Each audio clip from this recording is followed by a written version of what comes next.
សូមគោរពជម្រាបសួរពុកម៉ែបងប្អូនថ្ងៃនេះ Channel YouTube ស្រីចិន្តាទិញលក់រថយន្តហាងឃ្លាំងខ្ញុំបានរៀបចំរថយន្តសាំយ៉ុងហើយមួយគ្រឿងទៀតហើយបងប្អូនណាឆ្នាំផលិត03បងប្អូនណាឡាននេះ03ផ្លាកលេខភ្នំពេញ AE0991 ឡាននេះយើងដូរកង់ថ្មីទាំង4គ្រាប់យើងរៀបចំដេស្បែកពុកដេអីខាងក្នុងហើយអស់ហើយឡាននេះមេបាតស៊ីនពីមុខដល់ក្រោយ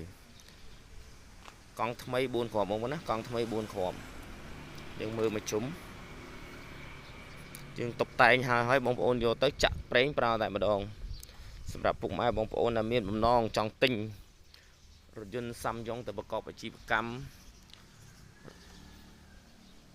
ដឹកទំនិញដាក់ជួលឲ្យបានទាំងអស់បងប្អូនណាឡើងរៀបចំឲ្យឡើងថ្មីជ្រើងបងប្អូនកង់ថ្មី4គ្រាប់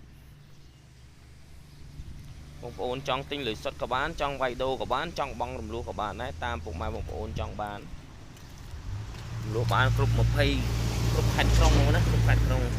កង់ថ្មីយើងលេងកង់ថ្មី4គ្រាប់បងប្អូនមកខាងក្នុងយើងដេដែលស្បែកពុកមកអែបងប្អូនណាស្បែកពុកស្អាតឈុតនេះឈុតស្អាត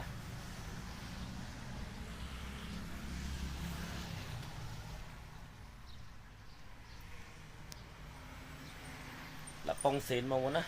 បងប្អូនមើលលប៉ុងហាប់ណែនល្អលប៉ុងសេនបងប្អូនចាប់អារម្មណ៍អាចអញ្ជើញមកមើលផ្ទាល់បានទីតាំងនៅភ្នំពេញបងប្អូនណានៅចិត្តផ្សារអន2ពុកម៉ែបងប្អូនអាចតំណែងតាមលេខទូរស័ព្ទដែលខ្ញុំដាក់នៅខាងលើបងប្អូនណាអរគុណពុកម៉ែបងប្អូនដែលបានឃើញវីដេអូនេះហើយ